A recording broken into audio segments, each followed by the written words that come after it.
आज हम आपको इतिहास की एक ऐसी गौरवमयी वीर गाथा सुनाने जा रहे हैं जो आपने शायद आज से पहले न सुनी होगी और न देखी होगी। यह वीर गाथा है उस महान वीरांगना हाड़ी रानी के बारे में जिसने अपने पति को उसका क्षत्रिय धर्म याद दिलाने के लिए एक ऐसा बलिदान दिया जिसको करना तो दूर सोचना भी शायद प्रत्येक के लिए संभव ना हो। उनके इस महान बलिदान के कारण ही आज उनका नाम इतिहास के सुनहरे पन्नों में अंकित है। ये एक ऐसा बलिदान था जिसको सुनने मात्र से ही रोंगटे खड़े हो जाते हैं।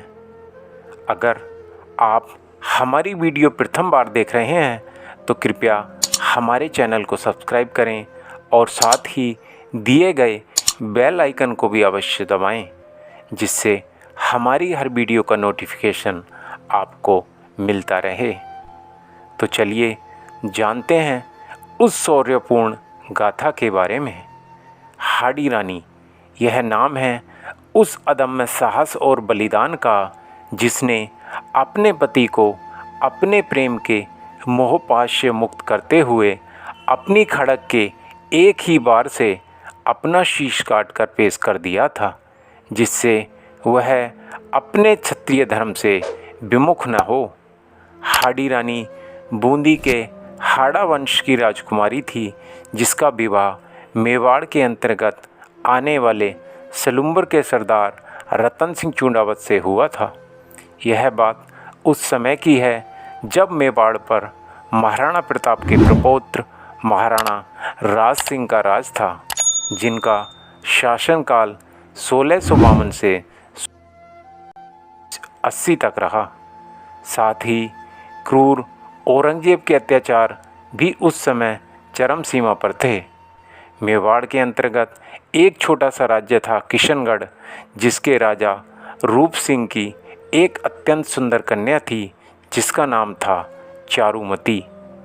जब औरंगजेब को चारुमती की सुंदरता का पता चला तब उसने चारुमती के भाई मानसिंह को चारुमती से विवाह का प्रस्ताव भिजवाया, जिस पर चारुमती ने एक मुसलमान से विवाह करने से स्पष्ट रूप से मना कर दिया। और जब उसको परिवार से यथोचित सांत्वना नहीं मिली तब उसने अपनी रक्षा के लिए मेवाड़ के महाराणा राज सिंह को एक संदेश भिजवाया, जिसमें उन्होंने राज सिंह को न्योता दिया कि वे आकर उससे विवाह कर लें, अन्यथा वह उस बर्बर आताताई औरंगजेब से विवाह की अपेक्षा मृत्यु का वरण करना अधिक पसंद करेगी। जैसे ही यह पत्र राज सिंह को मिला तब उन्होंने एक हिंदू कन्या के सतीत्व की रक्षा के लिए किशनगढ़ कूच का निश्चय कर लिया और अपने राज्य के अंतर्गत आने वाले सलुम्बर के सरदार रतन सिंह चूंडावत को संदेश भिजवाया, जिसमें औरंगजेब की सहायता के लिए दिल्ली से आ रही अतिरिक्त सेना को रोकने का आदेश दिया। और इधर रतन सिंह चूंडावत के विवाह को केवल 7 ही दिवस हुए थे। अभी तो पत्नी हाड़ी रानी के हाथ की मेहंदी भी नहीं छूटी थी कि पति को युद्ध पर जाने का आदेश आ गया। जब यह खबर हाड़ी रानी ने सुनी तब वह बहुत दुखी हुई, क्योंकि कौन जानता था कि युद्ध में क्या होगा। एक राजपूत हमेशा युद्ध भूमि में अपने शीश का मोह त्याग कर उतरता है।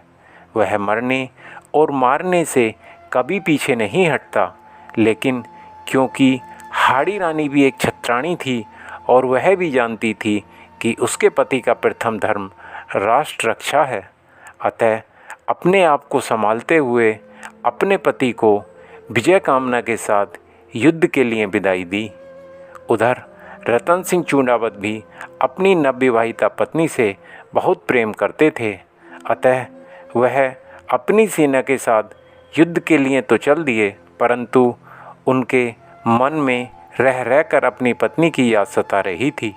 और जब उनसे न रहा गया तब उन्होंने अपने एक दूत को बीच मार्ग से ही एक पत्र देकर रानी के पास भेज दिया, जिसमें लिखा था, प्रिय, मैं आपसे बहुत प्रेम करता हूँ, आप मेरी प्रतीक्षा करना, मैं शीघ्र ही युद्ध जीतकर वापस आऊँगा, और यदि संभव हो तो अपनी एक निशानी स्मृति चिन्ह के रूप में दूत को दे देना, जिसको देखकर मैं अपना मन हल्का कर लिया करूँगा।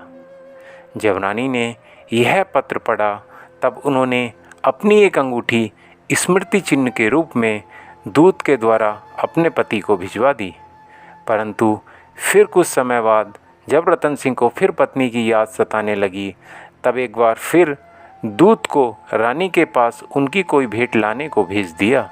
इस बार रानी ने अपना एक सुवासित रुमाल भिजवा दिया। परंतु जब रतन सिंह ने तीसरी बार भी अपना दूत रानी के पास भेजा, तब इस बार रानी समझ गई कि मेरे पति प्रेम मोह में बंधकर अपने क्षत्रिय धर्म से विमुख हो रहे हैं।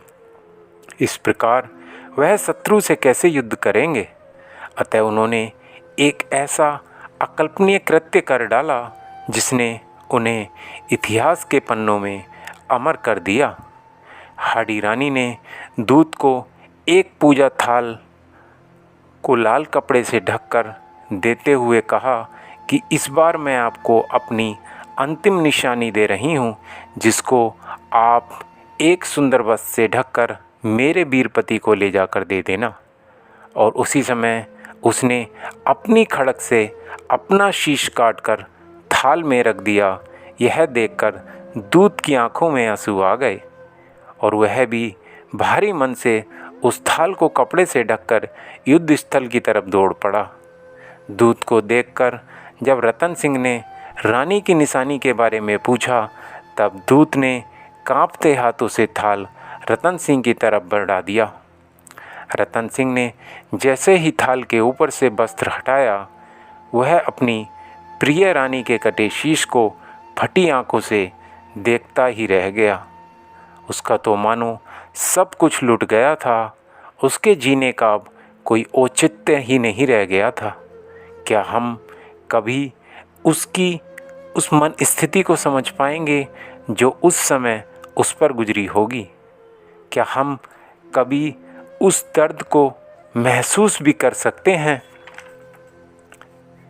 इस घटना के बाद रतन सिंह के सारे मोह के बंधन टूट चुके थे। कहते हैं कि इसके बाद वह शत्रु सेना पर मानो काल बनकर टूट पड़ा और अपनी सेना से चौगुनी बड़ी मुगल सेना को युद्ध में पराजित किया।